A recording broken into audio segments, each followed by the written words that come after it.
OU ఉద్యోగులు, విద్యార్థులు, పూర్వ విద్యార్థులు, ఉద్యోగుల తరపున ఉస్మానియా విశ్వవిద్యాలయానికి వచ్చేసిన గౌరవ ముఖ్యమంత్రి శ్రీ యనమల రేవంత్ రెడ్డి గారికి స్వాగతం, సుస్వాగతం.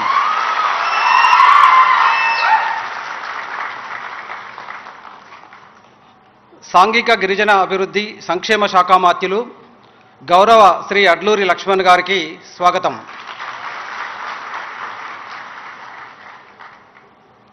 విద్యాశాఖ కార్యదర్శి Shrimati doctor Yogita Rana IAS garu, commissioner collegiate education Shrimati Shri Devasena IAS గారికి స్వాగతం. అట్లాగే గౌరవ registrar garu professor G Naresh Reddy, OSD to vice chancellor S Jitendra Kumar Naik garu, అలాగే అతిథులు, ముందు కూర్చున్న అతిథులందరికీ కూడా నమస్కారం. ఆయా ఫ్యాకల్టీ డీన్స్, ప్రిన్సిపల్స్, విగాధిపతులు, board of studies chairmans, directors, విశ్రాంత అధ్యాపకులు, ఓయూ బోధనా బోధనేతర సంఘాల ప్రతినిధులు, పూర్వ విద్యార్థులు, అధ్యాపకులు, ఉద్యోగులు, పరిశోధకులు, మీడియా ప్రతినిధులు అందరికీ నా యొక్క నమస్కారం.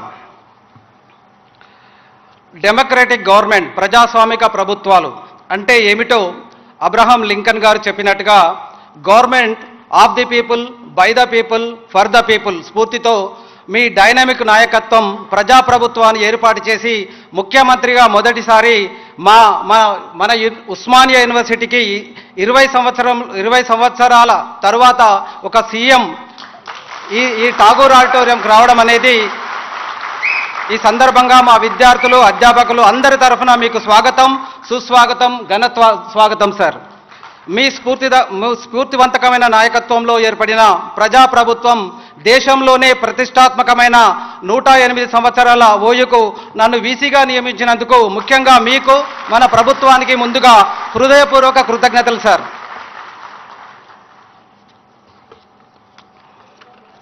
ఇవాల్టి కార్యక్రమానికి హాజరైన ప్రతి ఒక్కరూ ఓ చారిత్రక సందర్భానికి సాక్షులు.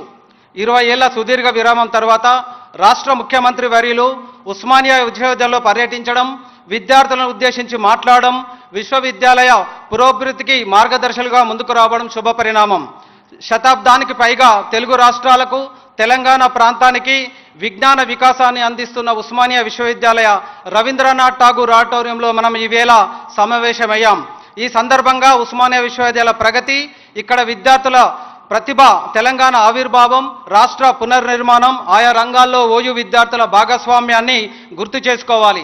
ఓయూ ఆవిర్భావం, అభివృద్ధి ప్రయాణంలో తమ మేధస్సును, శ్రమను అందించిన ప్రతి ఒక్కరి భాగస్వామ్యాన్ని మనం మననం చేసుకుందాం.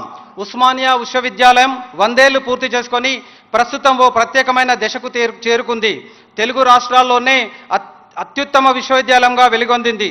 దేశంలో 7వ పురాతన విశ్వవిద్యాలయంగా పేరొందింది. ఆధునిక పోటీ ప్రపంచాన్ని ఎదుర్కొంటూ నిలబడగలుగుతుంది. అయితే మళ్ళీ దశలోకి ఓయూ మళ్లించాల్సిన ఆవశ్యకతను మనందరిపైన ఉన్నది.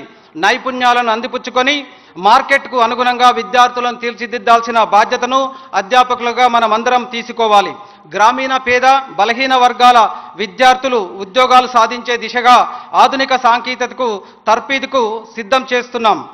గత 10 నెలలుగా సార్ ఏ యూనివర్సిటీ అయినా అభివృద్ధి చెందాలంటే ముఖ్యంగా 4 పిల్లర్స్ పైన ఆధారపడుతుంది. ఒకటి strong and quality academics. So దీనిపైన మేము ఫోకస్ చేశాం సార్. అట్లాగే రెండవది ఏంటంటే quality research, publications, patent, citations, దీనిపైన అందరు ఫ్యాకల్టీకి అవగాహన కలిగించాము. మూడవది ఏంటంటే సార్ పేటెంట్ ఇన్నోవేషన్. సో ఏ విశ్వవిద్యాలయమైనా పేటెంట్స్ అంటే ఇన్నోవేషన్ లేకుండా ముందుకెళ్ళలేం కాబట్టి పేటెంట్స్, ఇన్నోవేషన్స్ పైన కూడా మేము ఫోకస్ చేశాం.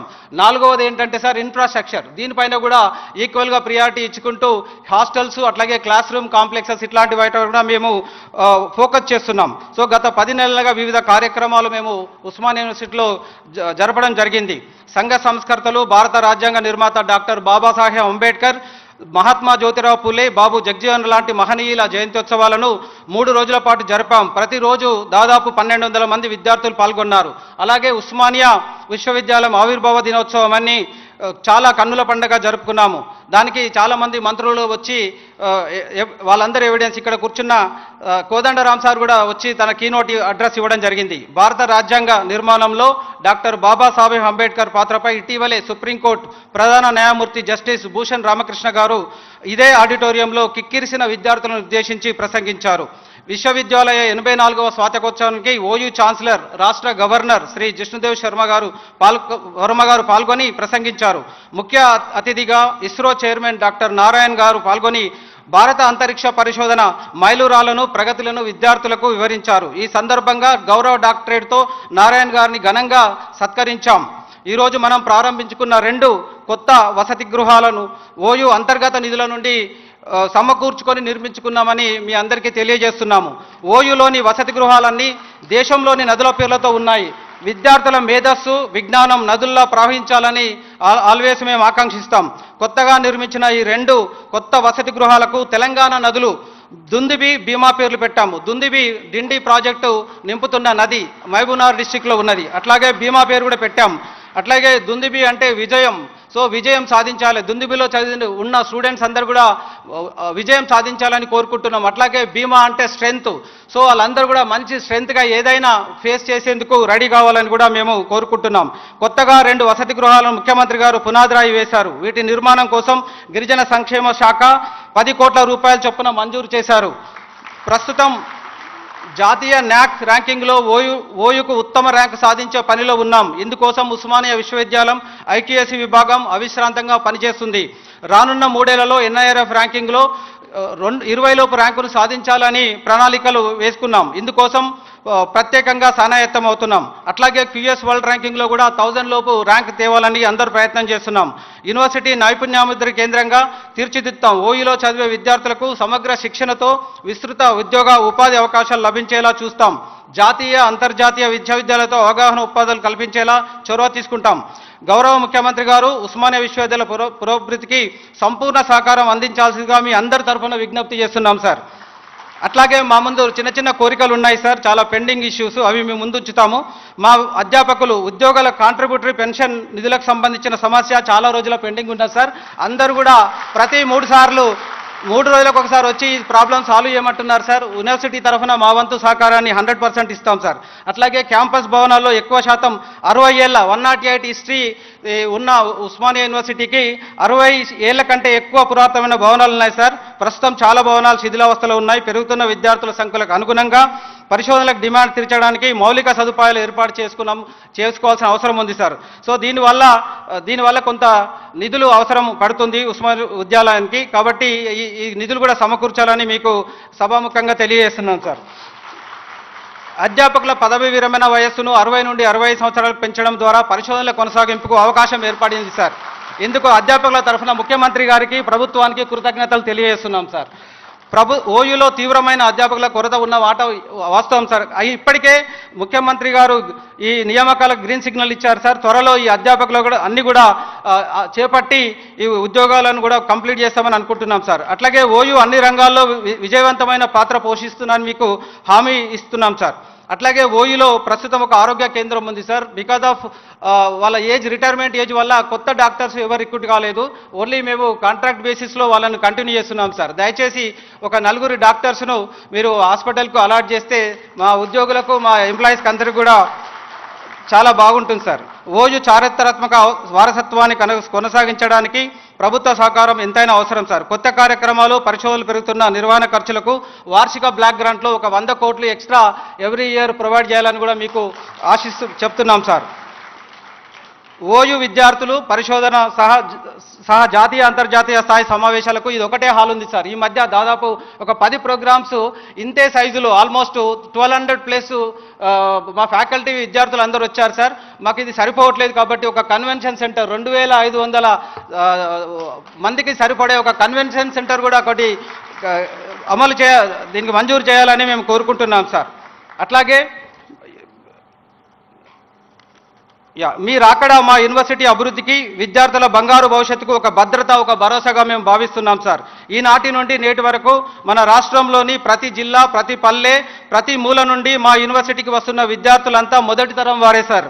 అందుకే మీరు మా యూనివర్సిటీకి ఏమి ఇచ్చినా అది రాష్ట్రాభివృద్ధికి చేసినట్టే సార్.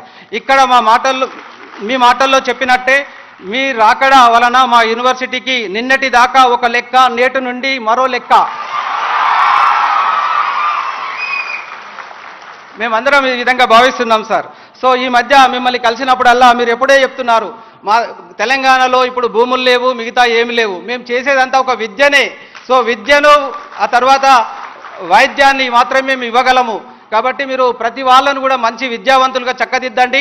మీరందరూ కూడా వైస్ ఛాన్సలర్లు అయ్యారు, ప్రిన్సిపల్స్ అయ్యారు, రకరకాలుగా అయ్యారంటే దానికి కారణం విద్యనే. మీ దగ్గర భూములు కానీ ఆస్తులు కానీ ఎన్ని ఉన్నాయో నాకు తెలియదు, కానీ విద్య వల్లనే మీ స్టేజ్కి వచ్చారు. కాబట్టి విద్యను ప్రమోట్ చేయాలి అని చెప్పేసి సారు అడుగడుగున చెప్తూ ఉన్నాడు. కాబట్టి ముఖ్యమంత్రి గారు ఇంత ఆసక్తిగా మనల్ని ఎంకరేజ్ చేస్తున్నారు. కాబట్టి మనకి అందిపుచ్చిన అవకాశాన్ని జాగ్రత్తగా మనం వాడుకొని పైకి ఎదగాలి. ఇక్కడ ఎంతోమంది ఐఏఎస్ ఆఫీసర్స్ ఉన్నారు, ఇక్కడ చాలామంది మినిస్టర్స్ ఉన్నారు, మన రిజిస్ట్రార్ ఓఎస్డీ అందరు ఉన్నారు, కింద కూడా చాలామంది ప్రముఖులు ఉన్నారు. వాళ్ళందరూ ఈ స్టేజ్లో ఉన్నారంటే బికాజ్ ఆఫ్ ఎడ్యుకేషన్. ఎడ్యుకేషన్ అనేది ఒక టూల్ను మనం జాగ్రత్త వాడుకొని ఈ సొసైటీని ట్రాన్స్ఫార్మ్ చేసే దిశగా ఎడ్యుకేషన్ వాడుకోవాలని నేను అనుకుంటున్నాను సార్. సో అట్లాగే సో గౌరవ ముఖ్యమంత్రి గారు ఈ అన్నిటి గురించి సానుకూలంగా స్పందించి రాష్ట్రంలోని అతిపెద్దదైన ఉస్మానియా విశ్వవిద్యాలయ పురోగతికి తోడ్పాటు అందిస్తారని మీ అందరి ముఖంగా సార్కు వేడుకుంటున్నాను. అట్లాగే 20 సంవత్సరాల తర్వాత ఈ హాల్కు వచ్చి ఈ ఠాగూర్ ఆడిటోరియం కట్టించిన తర్వాత మొట్టమొదటిసారిగా ముఖ్యమంత్రి వచ్చి ప్రసంగించడం అనేది చారిత్రాత్మకం సార్ ఇక్కడ. సో కాబట్టి మీకు చాలా అభినందనలు sir. Thank you very much for patiently listening. Thank you and all. జై Hind. I think you can do a better job by putting your hands together. Thank you, sir.